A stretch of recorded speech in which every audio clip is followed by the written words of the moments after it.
Hello and welcome back to Well That Aged Well. And this week we're going to do a bit different of an episode because we are once again for the third time joined by Annie Whitehead. And the two previous times we discussed Mercia, the rise and fall of an ancient kingdom in the United Kingdom, or England, if you will. And the last time we were it's just murder in the Anglo-Saxon world, which is about fabulous episode you absolutely should check out. But this time we're going to discuss neither murder or the Mercia or Anglo-Saxon for that matter, because we are going to play a little game. And if you haven't guessed by the title of this episode, it's called Never Have I Ever, and it's the classic game you play at parties, like where you say, "Never have I been, for example, to Paris," and it's done something naughty deeds that you had, and the rule is that you have to take a drink if you have said been to Paris or done some naughty deeds that I'm trying to keep it a little bit PG, so I'm not going to mention naughty deeds that you may or may not have done. But the rule is usually that you have to take a drink every time that you've done the thing, and we are going to do little bit of twist on this game tonight, because we are going to keep it, because this is a history podcast, we are going to keep it strictly to history this week. So we are going to play Never Have I Ever, but we're going to keep it history related. So for example, it should be Never Have I Read Gibbon, or Never Have I Read the wanted to be part of something, or you get the idea. It's about history, so we obviously are going to keep it history related. And I guess it's my because it's the polite thing to do. I guess the first one should go to the guest. So you're going to get to do the first Never Have I Ever, and I know you haven't really played the game surprisingly before, but you are going to be the first one to do the Never Have I Ever today. Okay, yeah, I must have led a really sheltered life. This isn't my first time. Okay, so never have I ever started one historical book before finishing another. Yeah.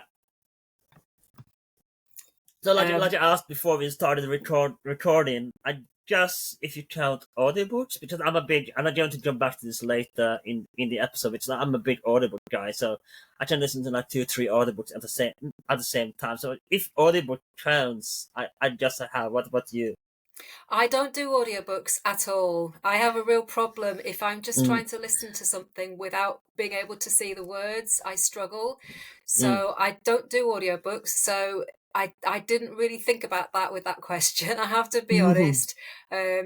But yeah, I have to say I am a serial cheater when it comes to books. I will have several on the go at any given time. And at the moment I'm judging a non-fiction competition. So I am reading a lot of books, but you do finish the book, or do you just like... I finish the books. I do finish the books, but I will quite happily just go and pick up another one. I mean, it can boil down to a question of, if I've moved to a different room, I'll pick up a different book.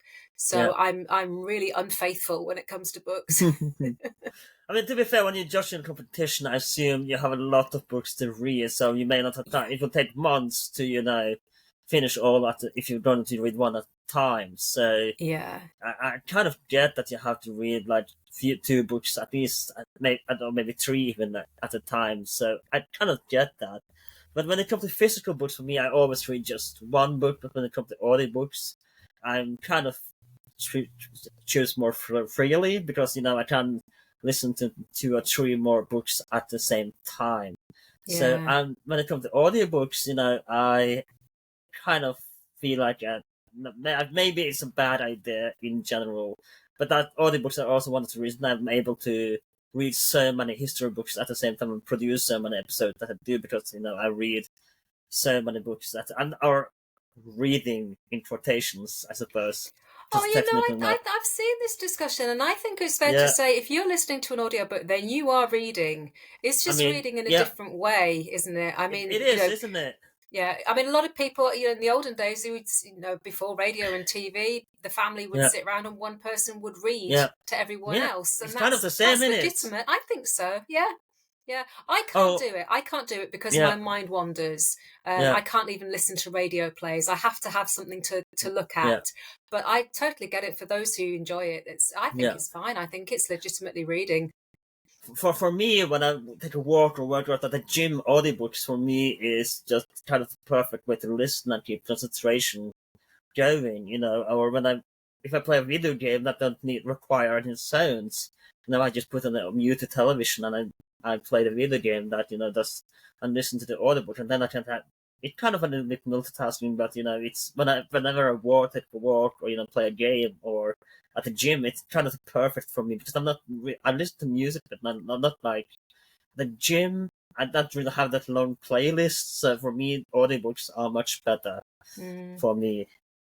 So I should say, by the way, I forgot to say this at the beginning, but if you have a drink or if you are somewhere you can have a drink, feel free to join us and have a drink because it will make the game so much more fun. So if you have a drink and you've done some of these things that we are talking about today, feel free to join us in having a drink and, have fun with us because it will make this episode much more fun. So cheers. Before I go on to the next one, let's have another drink. So yeah, I guess it's my turn, and my first one that I have noted is never have I read a history book I almost or have given up on.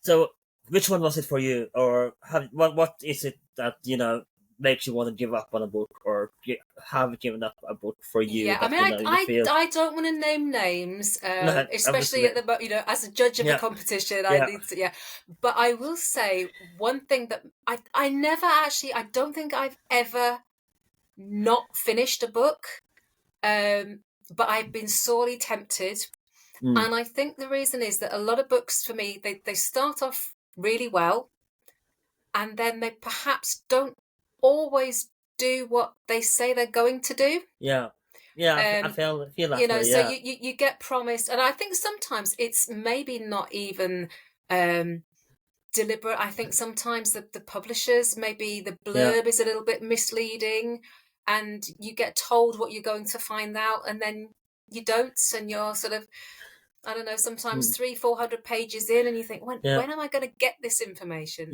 So that's a little off-putting for me. Well, one of the things for me is, and I don't mind reading real academic books like Steinberg, for example, when his book on Barbarossa, but for me, one of the more things that annoys me recently is when historians write a book and then they have to talk about, for example, their travel experience to that place. For example, I went to that cafe, and I think we discussed this before, but it really annoys me when, and that makes me almost want to give up on a book because I'm here for the history. I'm not here for and there are some books that are, where this is a huge problem, and I'm not going to name names, but you know what I mean, where they talk about the history of the place, but then they also talk about it's like a travel vlog as well. I know what you mean, and I understand that can become a bit of an intrusion, I guess, because it doesn't feel relevant. I'm here for the history. If I wanted to read about your travels, I would have read your vlog or a blog, whatever. I don't want to read about it in a history book. For me, it's the history that matters to me. That's why I picked up the book, because it seemed intriguing. And I don't want to read about, your journey through Istanbul. And, I want to read about historical facts about Istanbul. I want to read about, not a cafe that you went to or had a coffee at that, met that waiter or something. Yeah, and fortunately, it's not too many of those books, but I read a few where that is really a huge problem that I felt. I have read ones where it's done like that, but it actually is really relevant because it's a way of moving on to the next part of the story of the history. So it can be done really well, and it works. But I understand that you can sometimes feel it's a bit of a diversion from what you've come to the book to get, I suppose. Yeah. So it's your turn. So my turn. Let me find another one for you. Never have I ever watched a historical drama without fact-checking on my phone. Yeah, I must confess I have, yeah. So which historical drama is that for you? I mean, it's any drama. I will sit there. I don't think I have ever sat through a historical movie or a TV show and not checked something. It's not that I'm criticizing necessarily. But what I do, it sparks my interest. So Yeah. I will sit there, and if it's about any kind of real people, I think, oh, what really happened to them? Yeah. In fact, I was just watching, and it's not really that historical, but last night, Funny Girl was shown on TV here, and I was just watching a bit of it, and I love Barbara Streisand, and she was getting romantically involved with a character, and I suddenly thought, oh, well, I know this is loosely based on a true story. I wonder who that guy Yeah. was. So I Yeah. just sat and Googled him and found out all about him. And I thought, oh, why Yeah. did they put him as a romantic lead? Because he turned out to be a terrible person. But yeah, Yeah. it's my curiosity. If it's a real person, Yeah. then I just want to know more. So yeah, that's For me, it probably a was failure of mine. It's an old show, but it's for me it's great. If you see that one about Catherine the Great, and that's one of the reasons I got into Russian history as well, because I wanted to read more about Catherine the Great, who was she actually, and the show is not historically accurate at all, and it is a satire, obviously, but it got me wanting to read more about the character of Catherine the Great and who she actually was, and the fact that Peter in the show, spoiler alert by the way, if you haven't seen The Great, it is a good show, but it kind of ruined the show as well after I read so much about her, because you realize how historically inaccurate it is. You kind of become your own self-critique. I think that's the problem, and the more you know, that sometimes the less you can enjoy it. Yeah. Have you ever watched the show as a historian and kind of like, because I discussed way back, I made an episode about Peaky Blinders and the real ones. And the guy that I had on, he couldn't watch the show because he would always point out historical inaccuracies. Are you like that as a historian? Yeah, Where you're I like, oh no, that's not real. That did not happen. the, You ruin the experience closer for it the is others. for my period of history, I really do Yeah, struggle a lot yeah, because people seem to find it so difficult to get it quite right. yeah. I'm quite happy. I mean, To be Catherine the fair, Great. the sources for your era, it's kind of harder to get it right It's as harder well. to interpret, I think. Yeah, but Yeah, I mean, the Great. I loved watching it, and because it was so good, I sort of yeah, stopped saying that's not true. That didn't happen. Peter the Great yeah. wasn't his father. You And just Peter the learn to Third sit didn't back really and live enjoy it. after the Yeah, takeover. yeah. But you have to take it for what it is, Yeah, and the less I know about the period of history, the yeah, less bothered I am about the inaccuracy, I yeah. suppose.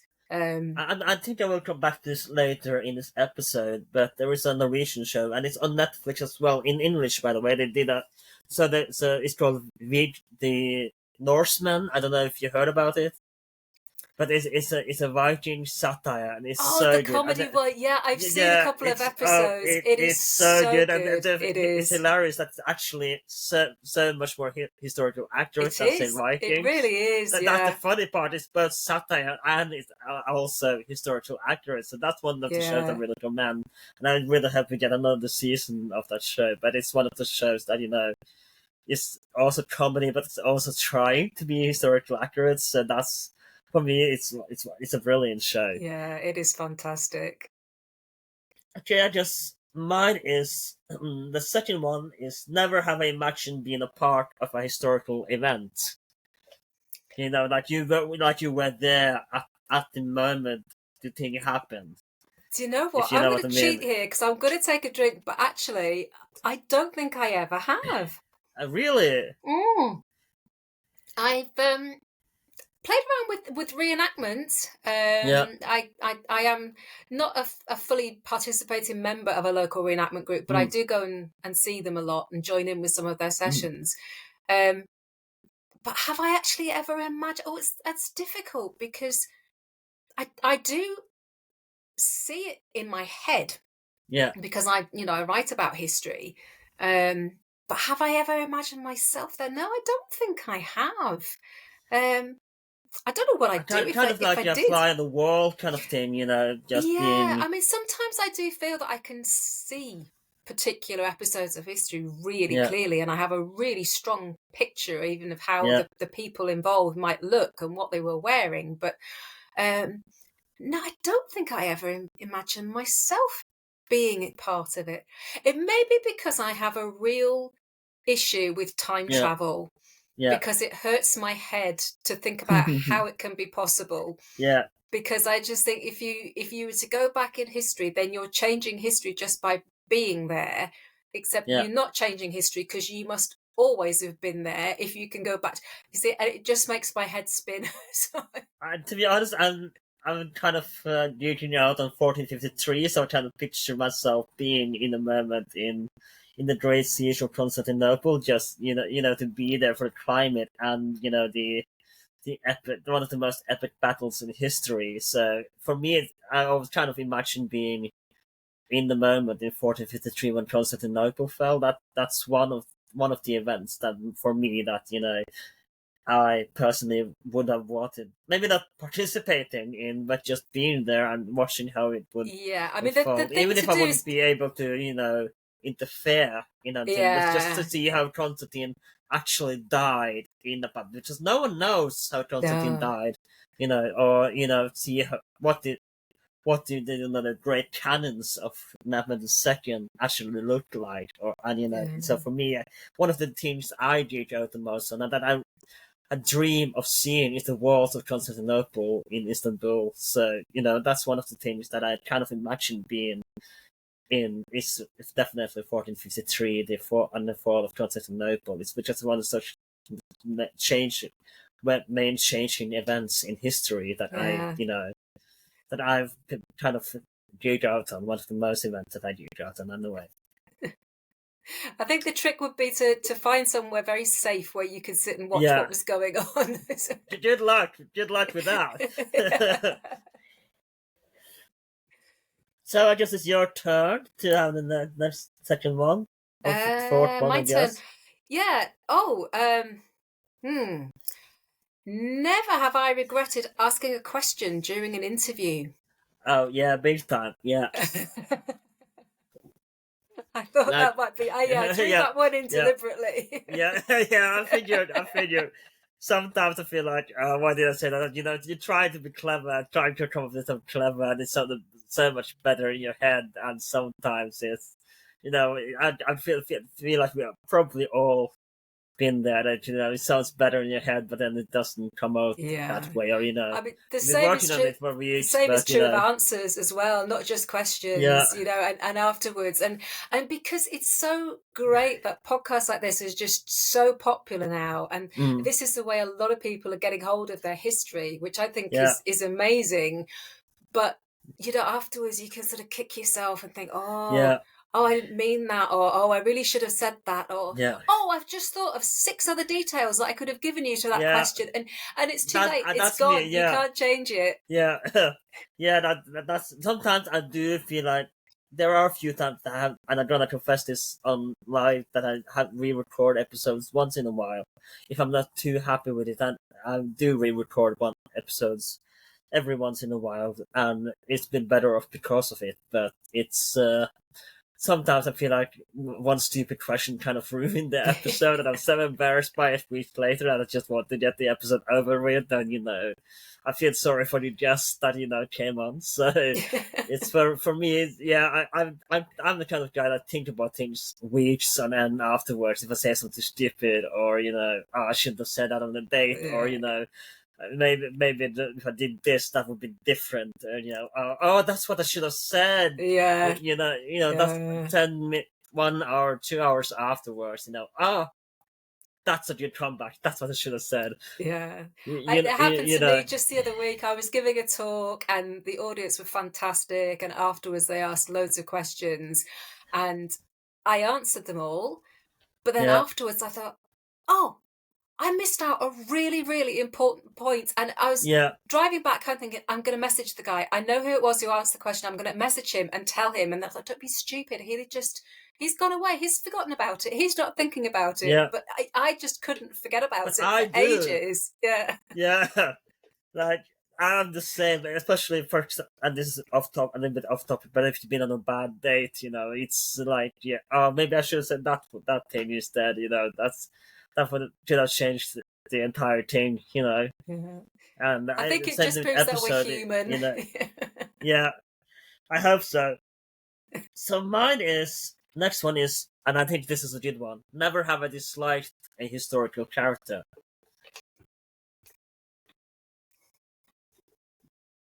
So who is it for you? Oh, where do I start? Oh, that's money, eh? I mean, really disliked. I mean, obviously, there's a lot of the big names. All the bullies. I really Yeah, don't like the bullies in history. So, yeah,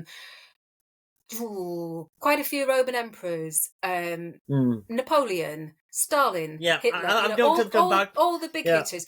But also, there's certain people that I just dislike, and this is probably going to be really unpopular. For example, Henry VIII.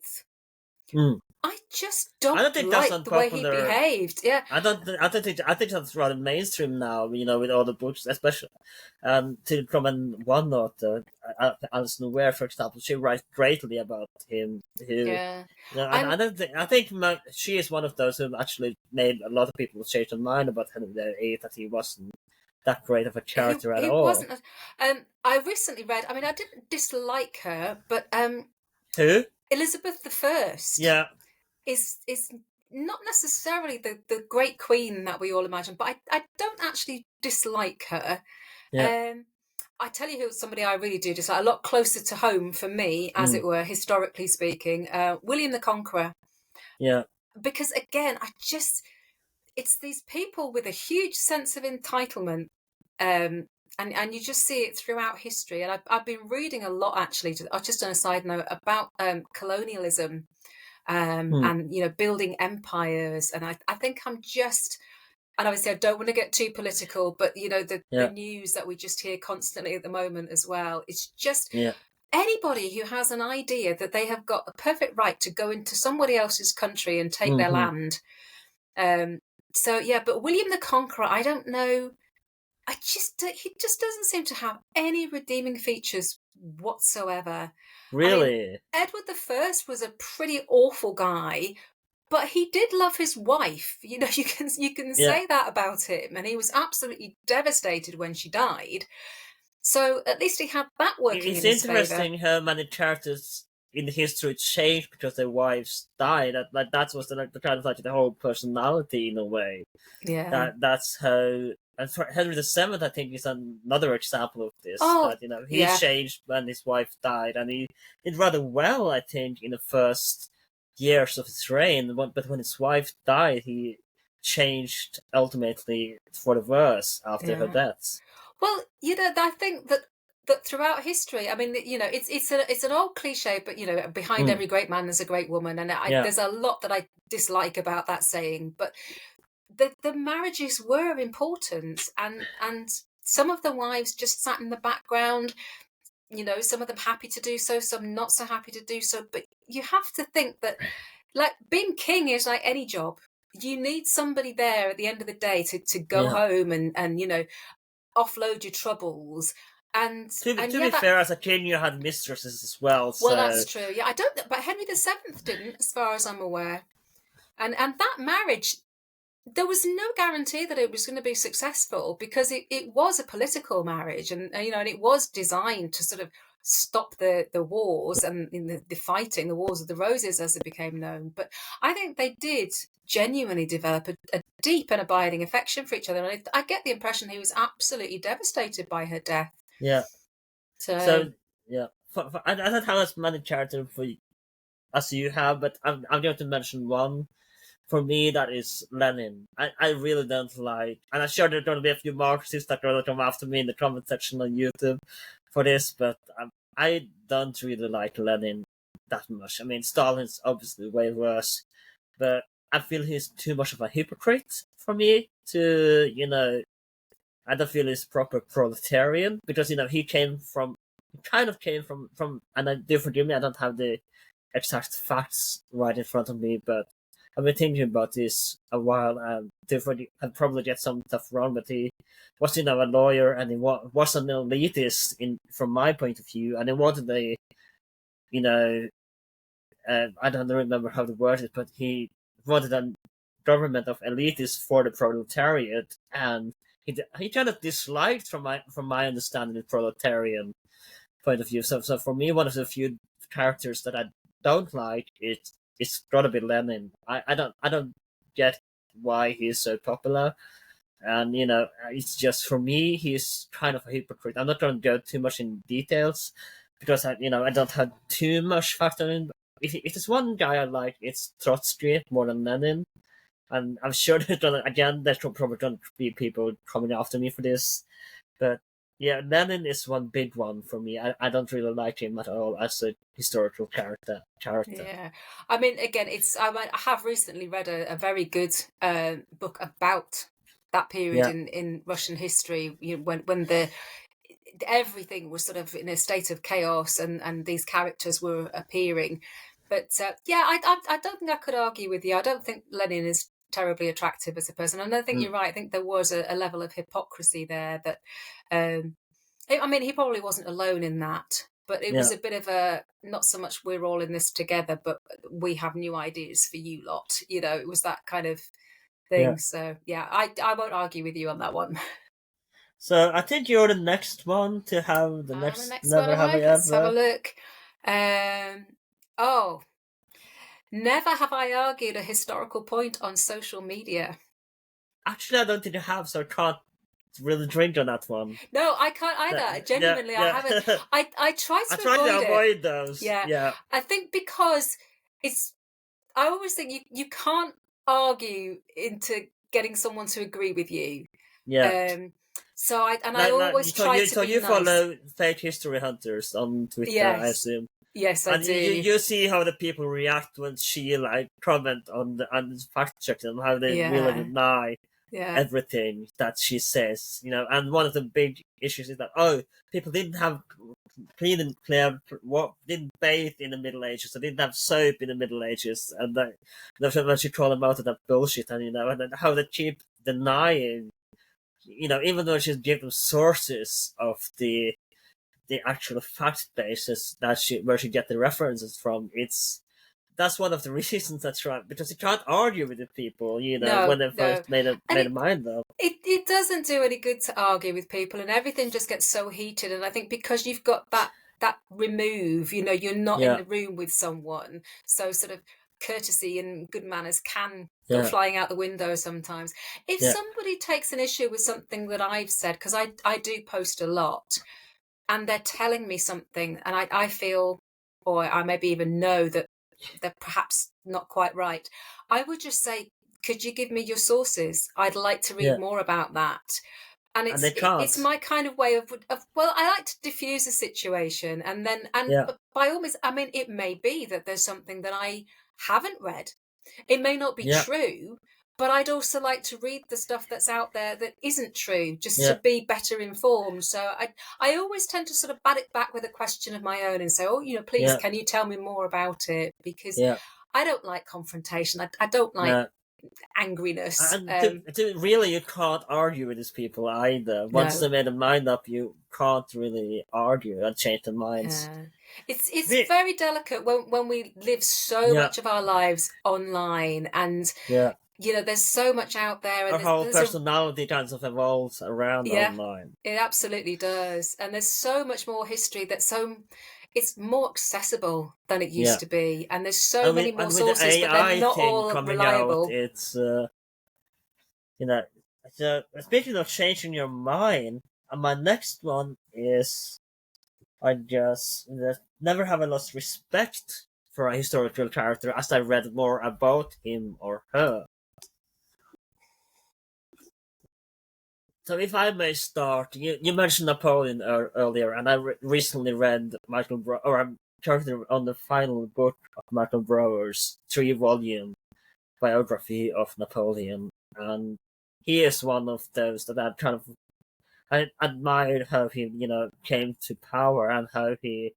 It was not a movie by any means because that's what was god awful. I mean, made an episode about how the how the movie ruined the image of Napoleon, and you can watch that one if you look it up on the podcast. But for me, Michael Browers is a fantastic Napoleonic historian. He kind of changed my mind on Napoleon, and like you said, he was a bully, and he used bullying boy tactics to get what he wants. Like one of the things he tried when he had to, get divorced from Josephine, for example, is that he used bully boy tactics to get Marie Louise eventually, and he tried to get a marriage between Alexander and one of his daughters. Fortunately for Alexander, he was smart enough to, actually avoid marriage alliance with Napoleon, but one of those that I actually kind of lost respect for is Napoleon. For I kind of admired him before, but after reading this 3 volume biography, he kind of become just a bully. I'm not saying he's not intelligent, but he got his way by bullying in a way. So for me, it's got to be Napoleon. It's one of those I lost respect for throughout history. What about you? Well, there's a couple, and it goes back to my own area of interest. So, Alfred the Great, and it's a bit of an unpopular opinion, but the more I sort of research that period, the more I find less to admire, because in my view, he wasn't a particularly outstanding military leader. I mean, he had this famous comeback and he was hiding out in the marshes and all the rest of it. But he only had one major victory. And after that, he just came to an agreement with the Danes and said, if you promise to be good Christians, I'll Yeah, divide the country. And I thought that's not really the way to press home your advantage. So I was a little bit disappointed with him. The more I read up about Athelstan, his grandson, again, the less impressed I am. I'm not entirely sure that he came to the throne completely morally clean, shall we say. So yeah, those are a couple very, very close to my area of interest. But I am also, I don't want to say too much because your comment section will just go yeah, go crazy. But the more I read about Churchill, yeah. I'm not saying I've lost all respect for him, because I do He was still believe essential, he I would was say. essential to the war effort. And I'm not sure that there was necessarily anyone else at the time who could have done what he did. Yeah, But the more I read about him, the more I question some of his decisions, but also some of his opinions, yeah, shall we say. So I think he was a more complex character, because I mean, the age that I am, I was brought up.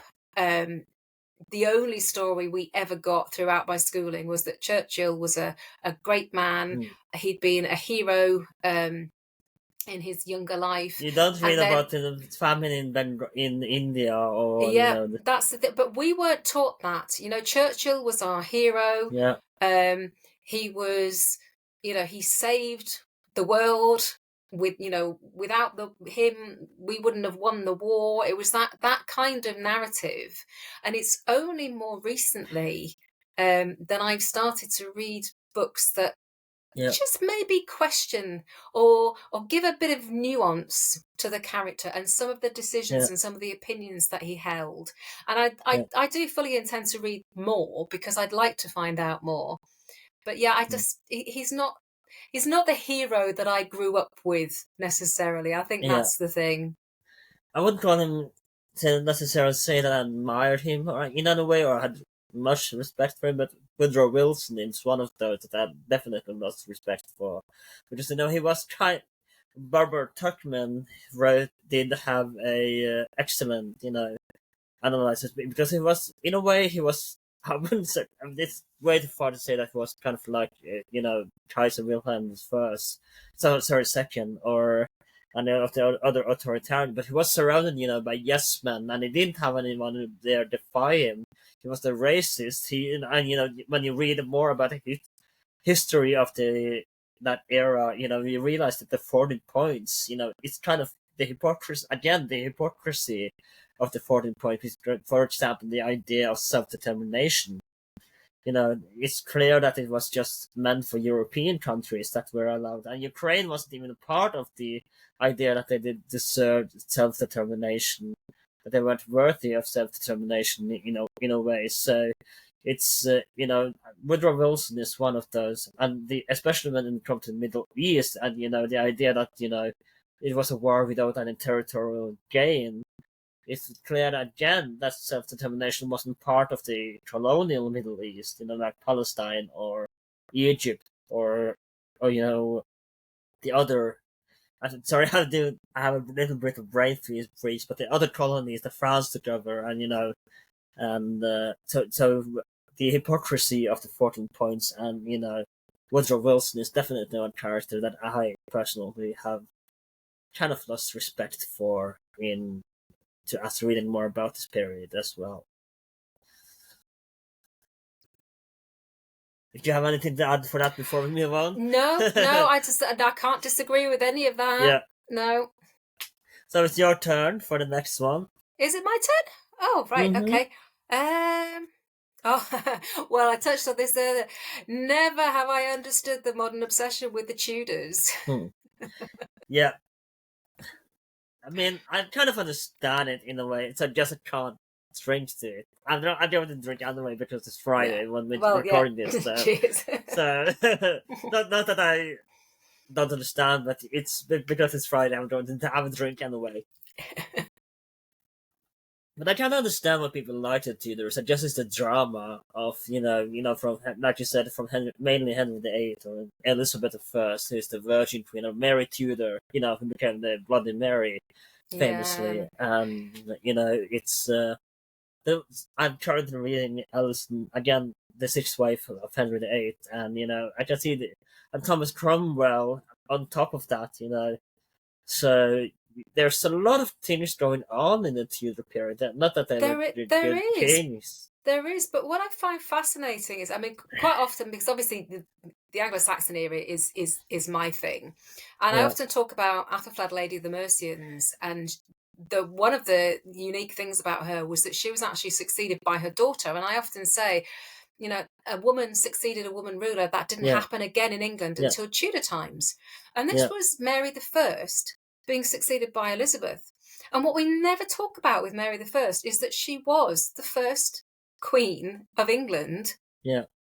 For hundreds and no hundreds matter how of much years. they burn at her stake. Exactly, but that's something. She was a queen regnant, as was Elizabeth. I think one of the fascinations, probably with Henry, although maybe people don't think about it in those terms, is that we always think about Henry VIII and all his wives, and 6 is a lot. But the fact that he killed 2 of them, it's awful, and I cannot think of. I mean, there must be one. I don't say there must be. There might be one. I can't think of another example where a king executed his wives. Isn't Ivan the Terrible maybe Ivan the Terrible, yeah. I don't remember exactly if he killed his wife. I'm not sure. I mean, he killed a lot of people. Feels like he did, but it's I would say he's kind of inside in there. Yeah, but it's I can see to a certain extent. I mean, obviously, you've got the beautiful palaces, you've got the sumptuous costumes, so it makes for really eye-catching drama. And it's the Renaissance era as well. Yes, so, But I do feel a lot of sympathy with friends and fellow writers who bemoan the fact that we don't pay quite as much attention to the 17th century. Yeah. And I think, Stuart history is equally fascinating, but somehow we just get hung up, not even on the Tudors, but just mainly Henry and his wives. And there's still an awful lot of focus on Anne Boleyn, and I think she led a really tragic life and a fascinating character. Yeah. But at the expense of so many other interesting periods of history, and I'm not quite sure that I get it. I mean, I certainly don't subscribe to it. Maybe because I studied that period so much throughout school, maybe I just got tired of it in the end. But there's something really enduring about Tudor history at the expense of almost all other periods of English history, and I can't quite put my finger on why that is. Yeah. I mean, for me, I just, like I said, there's so much going on. You have the divorce. Again, when it comes back to Henry, you have the divorce of the church. It's wise. You have, with Elizabeth, Mary Tudor, you have the Protestant movement coming up in, Europe and England. And, with Elizabeth I, you have, she's the Virgin Queen. And, it's the Spanish Armada as well on top of that. So there's, and you got the New World as well, and I think it's the creation of the East India Company. Yeah. As Well, on that's a top, really so good there's a point. whole lot of Yeah. things going on in this period of time. Yeah. Well, it's I a new think world in fascinate more ways people. than one, isn't it? Because there's a Yeah, discovery of what we call the new world, which was not very new at all. But also as the new world in terms of, I mean, the Reformation and yeah, the breaking with the church in Rome. I mean, that yeah. changed That's the main the thing in it. yeah, it's made a huge difference. And then you've got all this seesawing because, then Mary, well, Edward VI was a Yeah, very, very zealous reforming and the Protestant, dissolution and of the then the monasteries as dissolution of the well. monasteries, and then Mary undid all the work of her brother and her father, and then Yeah, Elizabeth redid it all. So it's a huge time of flux and change. And I think, yeah, it's certainly England and the rest of Europe was really altered by that. So, yeah, I suppose a lot of things happened in a short yeah. period of time. I guess it's more happening as a sort of historical turning point in the Tudor times, and it's, as I said, in the Stuart times at the time. Yeah, So I can kind of see why yeah. the Although, of course, in Tudors, Stuart also times, the you've got the Dutch, civil the wars. Mary Elizabeth I. Yeah, So there's that. yeah. The But, the 11th is it the 10th Doctor or is it the 11th that married Elizabeth I? the what, I don't sorry? remember. I think it's the 11th. I'm not sure if it is the 11th Doctor or the 10th Doctor who married Oh, Elizabeth I. I don't watch it, I'm afraid, so I Oh, can't answer really? that. But I yeah, I thought you mean, understood the reference. Yeah. yeah, the Stuarts. I mean, you've got the Civil Wars, the English Civil Yeah. Wars, which is, Yeah. had quite an impact. But Yeah. yeah, it's. I'm not saying I dislike the Tudor period, but it's. But I I, can understand why people like the period, to be fair. yeah, yeah. Well, I'll concede that one. So I just my next one is never have I read Herodotus. I yeah, no, I haven't. I haven't. So Really? It's no, one of I the haven't. classics. No, I know. It's one of the classics. And I'll join yeah. you in a drink anyway, but no. Yeah, so Herodotus, I read it twice actually, but it's a few years ago, so I'm not gonna elaborate too much because it's a while ago since I read it and I read so much since then. But as I said, a lot of historians trying to use to dispute Herodotus, and I've been thought about this today before the recording. That a lot of these stories, like it's mainly fiction, right? When Herodotus wrote, but he actually did go visit some of the places that he write about. And Adrian Goldsworthy wrote in his book on the fall of Carthage. It should be behind me somewhere here, but he wrote, when history came to Rome in the early years, and it's relevant. I'm going to explain why in a second. But he is, they wrote it mainly for stories, not necessarily to be historically correct. And I think that's what we don't see with Herodotus today. That it was more Herodotus, I think, wrote more campfire stories, if you know what I mean. Not necessarily to be historical correct, or not like a modern academic in the 21st century. Or this little thing did not happen, and this Darius was not obsessed by this or this thing. Not that it were, but it's an example. But I think Herodotus wrote more for entertainment rather than historical factuality.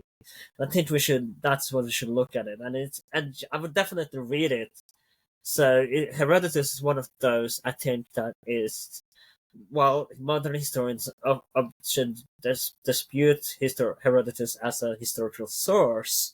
I think we also should look at him in a way as more of a campfire story rather than an historical accurate source. As you know, I think we should with most ancient writers of the time. I think we should look at them more as campfire stories rather than actual Well, historical I'm just facts. thinking as you're saying that, of course, the Norse sagas, where we get so much information on the Vikings, but the sagas were written an awful lot later, and they're not necessarily historical. Yeah. They're legends and they're stories, but they're still of immense value. So, these sources are incredibly useful to historians, even if we know that they're not true. There's something that's really beneficial. Yeah. I think that's the point why they wrote them down. It's because they were entertaining stories, even if they maybe took them for like the Bible, for example, where they took them for. But was more entertaining stories rather than actually making it. But you still learn a lot. I'm sorry for any Christians who might get upset. Yeah, but I mean, Beowulf is a classic example. Yeah. I mean, it's not true.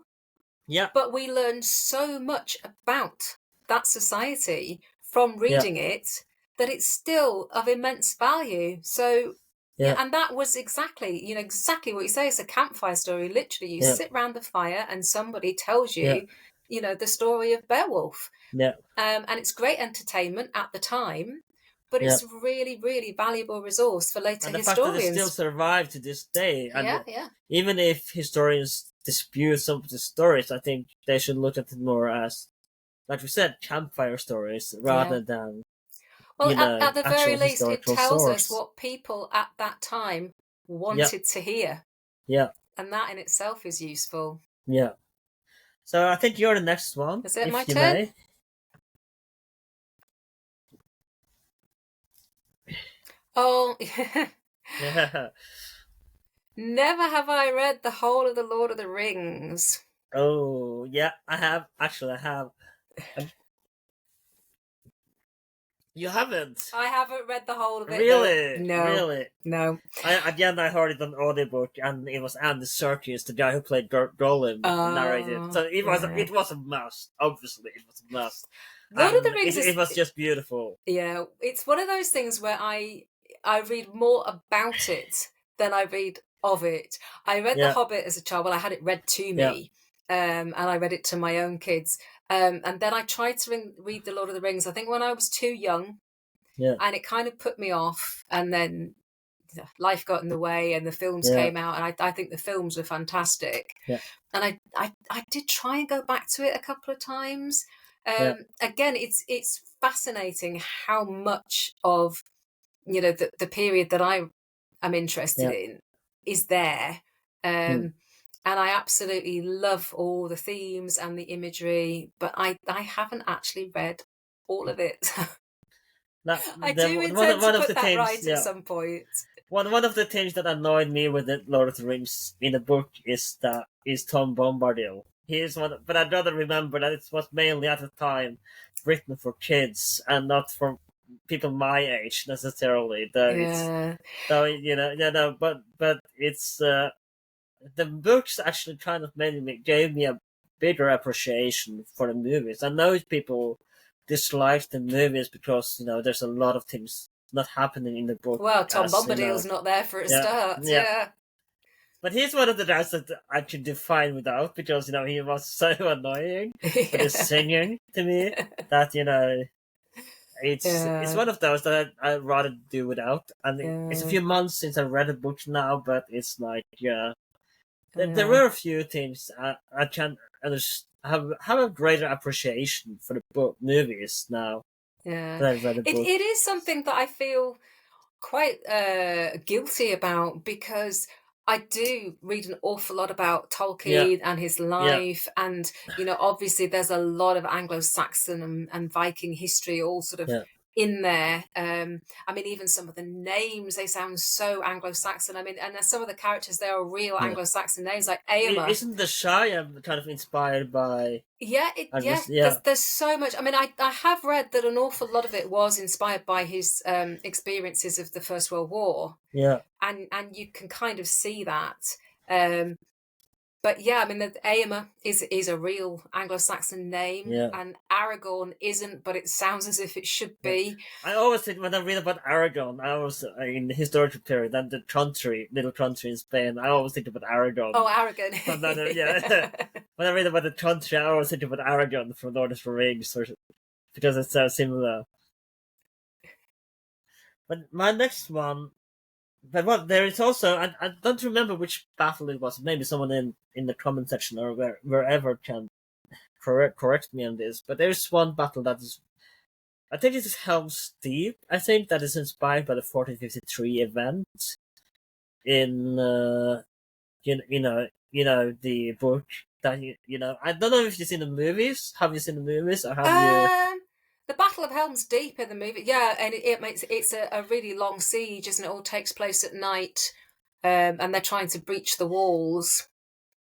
And this I'm trying to fact check this actually. Yeah. Just 1 second.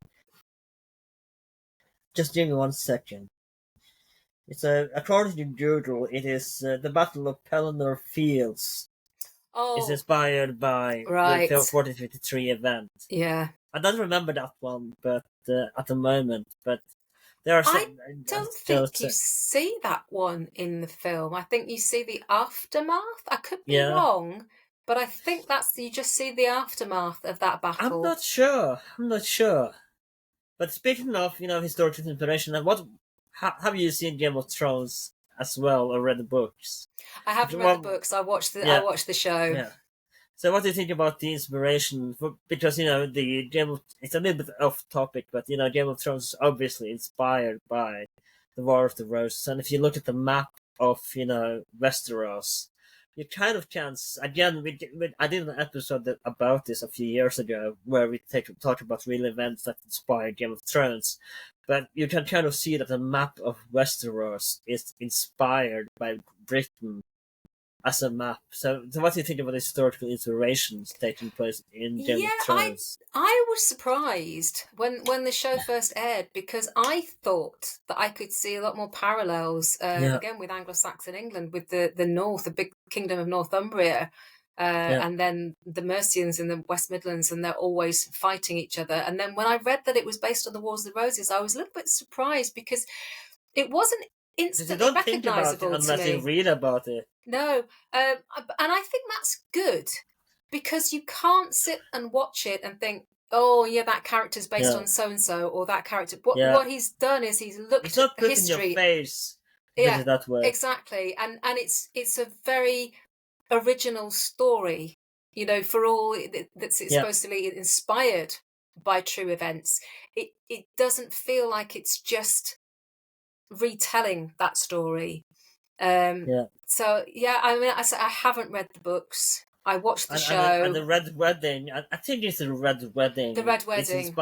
That's famously inspired by the Black Wedding in Scotland. So it's kind of fun, And I haven't read. I haven't read any books about the event, if there is any. But it's interesting to see all the historical parallels there. Minus the dragons, of course. Minus the dragons.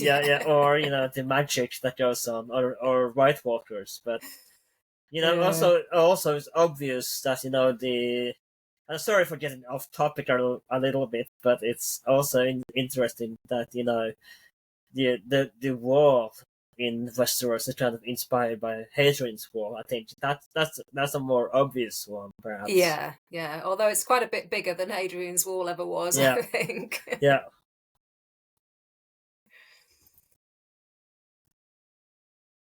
So my next one is: never have I fallen asleep while studying/reading.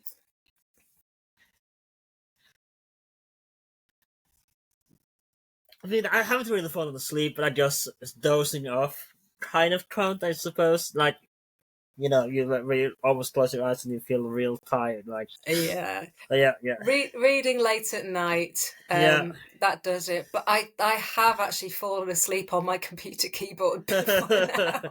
How many letters did you accidentally write? Oh no, it's almost like you get it sort of pressed on your forehead. Is that an F or W or? Yeah, I can't even remember what it was, but I was trying to read some research paper that was really interesting and useful, but I was just so tired and there was so much information to take in. And I just, when your eyeballs start going up the back of your head yeah, and yeah, then sort of, ugh, and then it just yeah, straight down on the computer yeah. keyboard.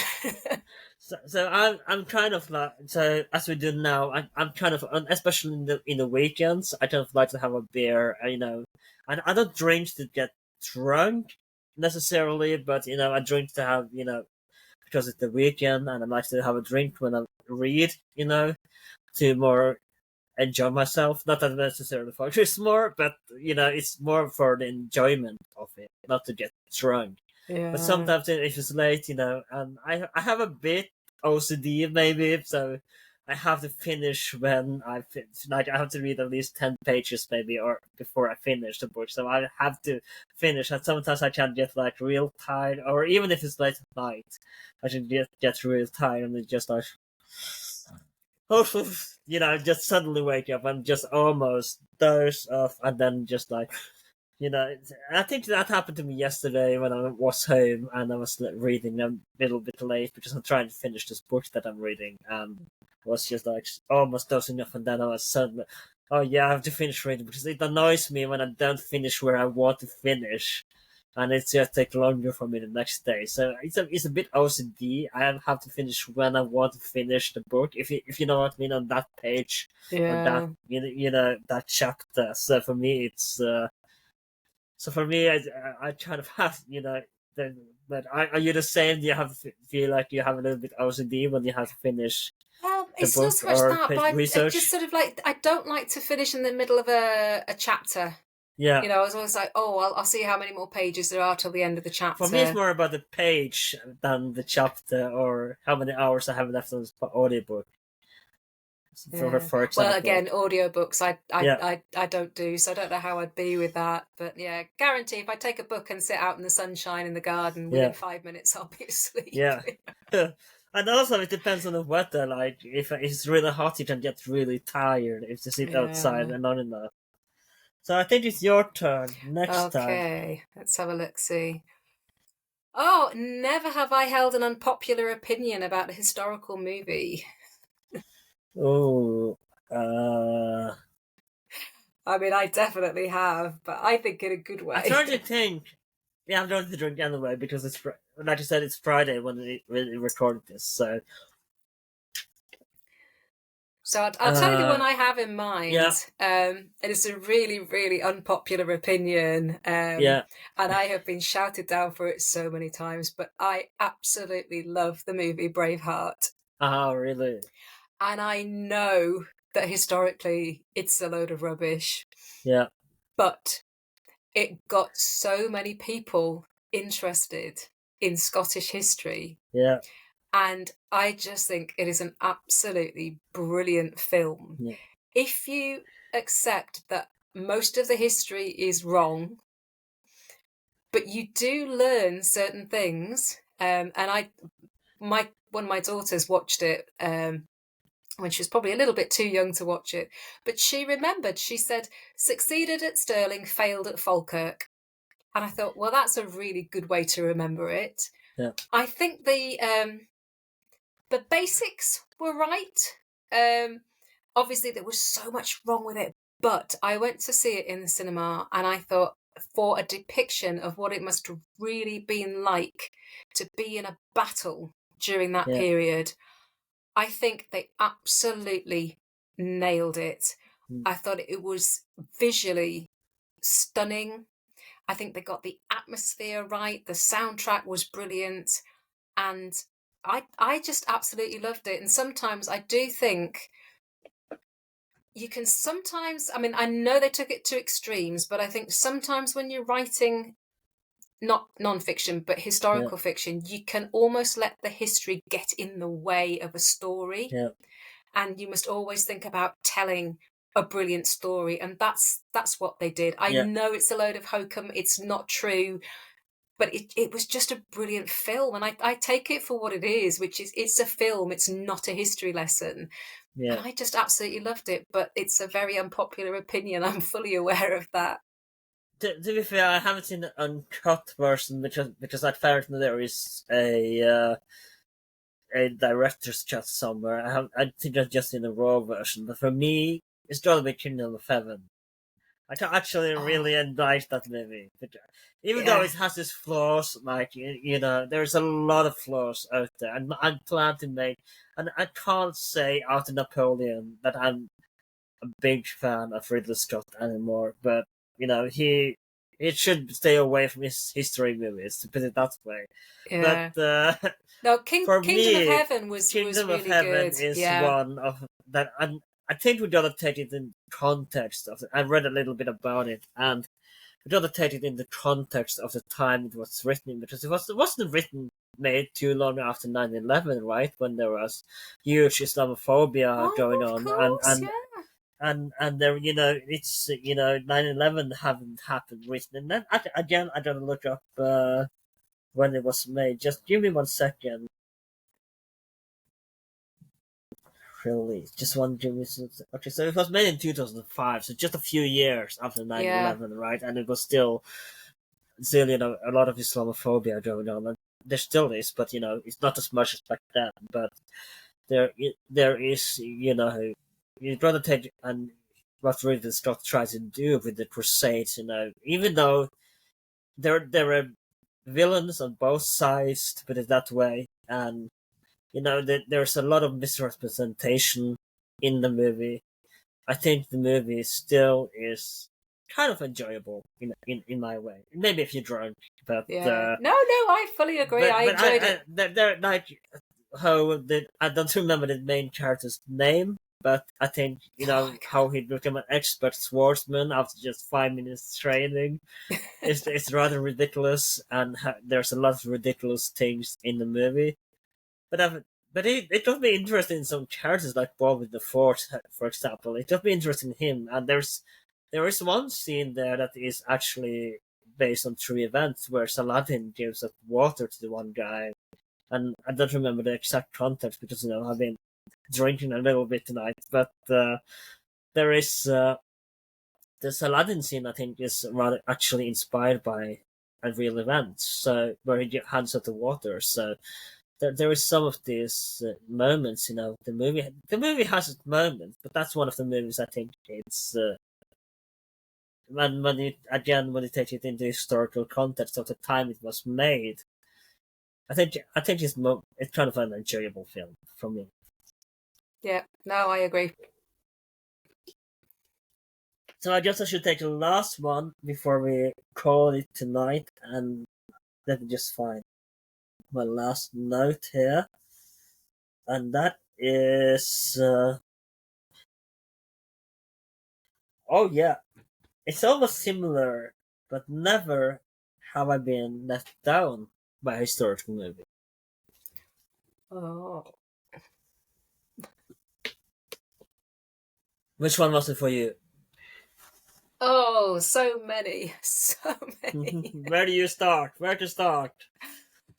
I mean, there's been a few. Oh, I did think of one earlier today. It'll come back to me. Um, there's been a recent one on TV.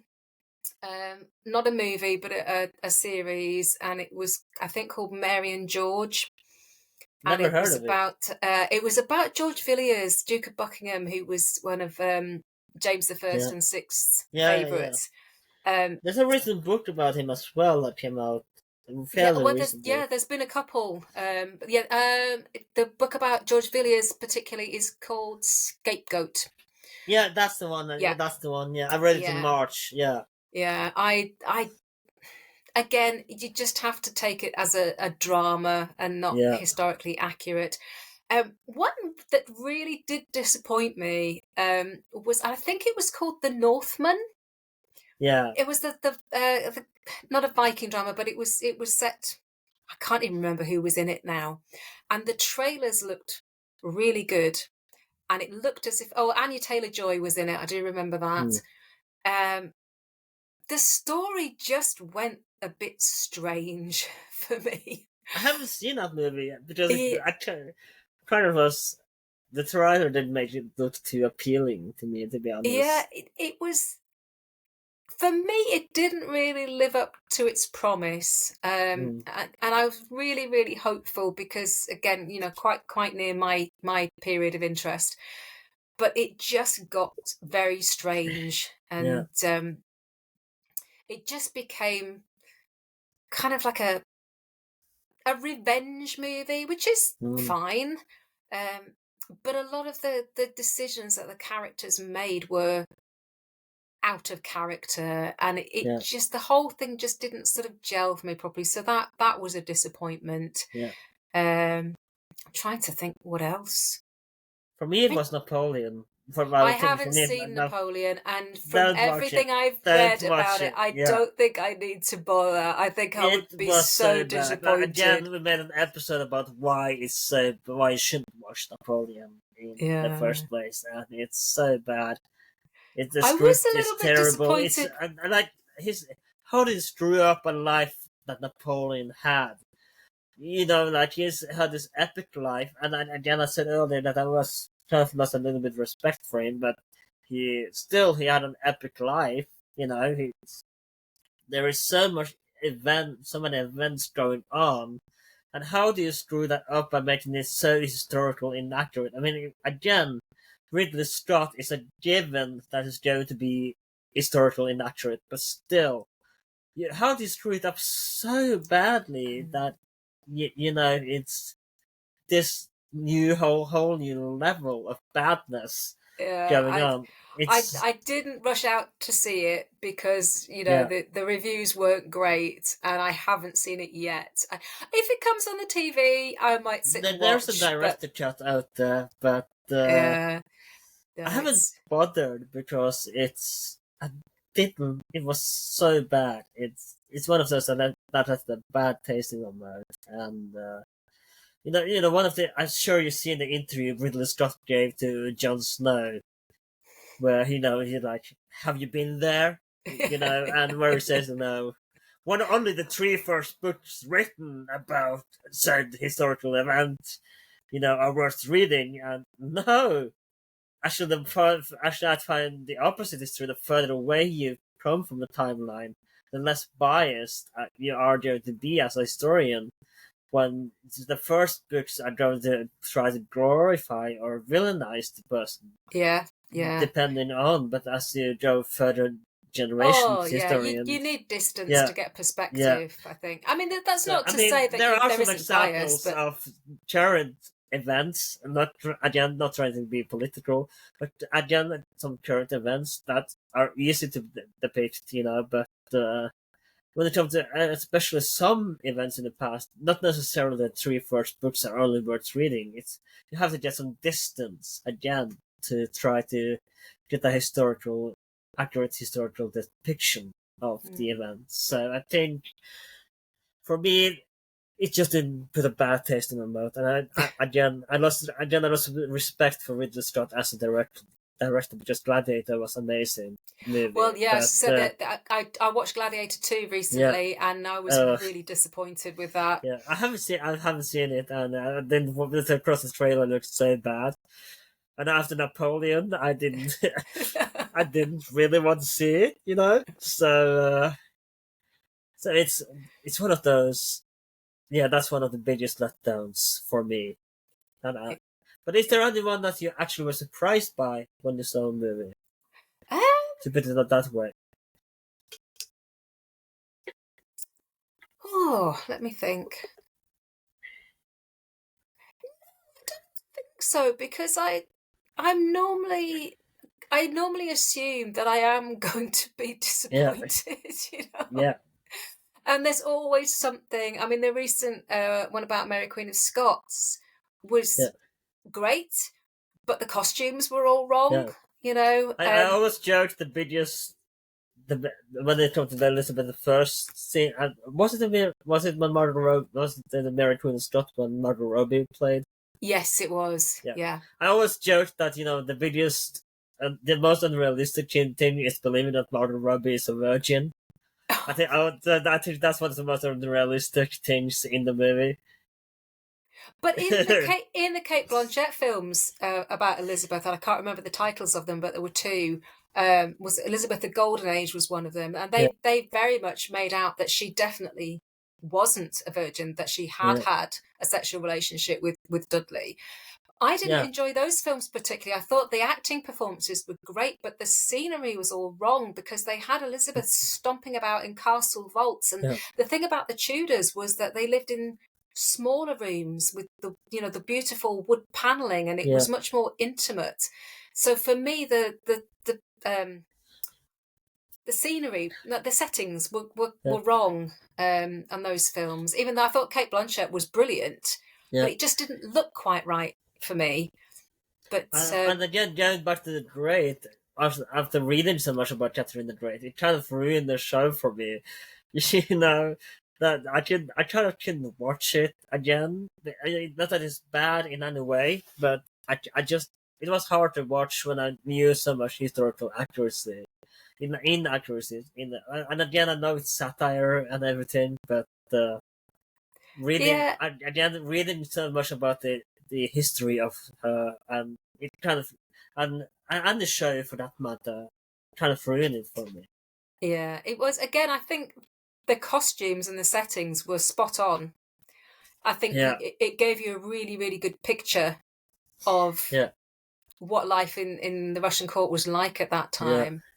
I mean, I think, I mean, I would stand up for Margot Robbie. I think she portrayed Elizabeth absolutely yeah, brilliantly. I thought she was really good. And I think yeah. that it was a brave decision Again, hard to to believe show. that Margot Robbie is a virgin, but other than that, it's Well, I mean, her personal life is not for me to yeah. comment on, That's fair. and That's fair. That's fair. I wouldn't judge any actor or actress on that. But the way they had her skin showing her sort of quite pockmarked, it was Yeah, very realistic, and the contrast between Elizabeth and Mary was very strong. But we talk about historical accuracy. When I was growing up, the only film really that had been about Elizabeth and Mary Queen of Scots was the one with Glenda Jackson and Vanessa yeah, Redgrave. And I think a lot of the films that came out in the 70s and the TV series Elizabeth R with Glenda Jackson was superb, and it was very historically yeah. accurate. But the film about Mary Queen of Scots, it still showed Mary and Elizabeth meeting. And I think They most never did Tudors, though, did they? well, I don't think there's any documented evidence that they did. But the 1970s, we think of it as a period where they really got the history right, Yeah. and the big BBC Speaking of the productions. 1970s, there is a film about, I think it's Oliver Cromwell. I Yeah, haven't seen it. With Richard Yeah, Harris. yeah. Yeah, I had seen a scene when he do this famous speech he did, and it's fabulous. But I again, want it's to a see it, fantastic but film. But yeah, it's I was just reading something recently. A 17th century specialist was saying there's so much wrong with that film, and really, they put words in Oliver Cromwell's mouth that somebody else had said. So yeah, again, I think it was visually very accurate. I think they maybe got the costumes a bit more realistic back then. But yeah, it goes back to what we were saying earlier, that the more you know about the period, the more you can pick up on the inaccuracies. And yeah, and growing up, I just thought the Oliver Cromwell film was really accurate, but yeah, turns out not so much. yeah. I think we're gonna run it up there. I hope you enjoyed this episode, and I hope you did have a drink with us, as that would make it more enjoyable. I know UK usually drink on Thursdays, so it's the perfect time to have a drink. And before you go, thank you again so much for doing it. It's been great fun to have this discussion with you and have a drink with you tonight. Before you go, of course, do you have anything you're working on? Do you have working again? You've recently published a book on murder in the Anglo-Saxon world, and of course, we've made an episode earlier about Mercia in the Rise and Fall of a Kingdom. So where can people find the book? And of course, check out the episode that we already have made. But do you have anything else you want to promote, or do you want to share that you're working on? You are working on a nice historical fiction. So I am if you slowly want to working. share, if you want to share anything you're working on, I please mean, do share. it's still very much a work in progress. It is a novel, historical fiction. It is based in Anglo-Saxon England in the main, but it is very, very untidy at the moment. I sometimes feel I'm never going to get it finished. But yeah, no, I've just been busy promoting the new murder book, and I do have a couple of ideas for some more non-fiction book, but I'm just stepping back a little bit over the summer. And as I said earlier, I'm judging this competition, so I'm reading an awful lot of other people's stuff at the moment, which is That it's a must kind be of a a lot of fun, though. it is. It's kind of like a busman's holiday. It's holiday, but it's still work. But it's lovely, and I am learning so much. Yeah.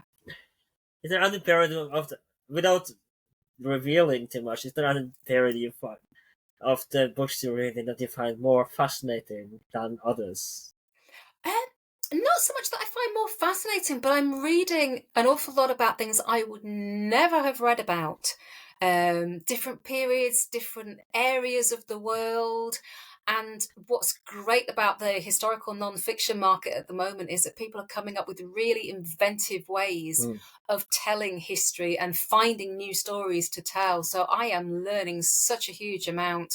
It's just an absolute joy and a Mm. pleasure and a real privilege to be able to read these books and to judge them. So yeah, it's just a brilliant way to spend the summer. As long as I don't fall asleep Yeah. over the books, that's the thing. And again, I don't mind reading academic books every once in a while, but it's great that people seem to move more toward popular history rather than feeling that the academic field should be more exclusive. And again, there have been some issues, especially with the antiquity recently, that people feel like it should be more exclusive field rather than open popular field.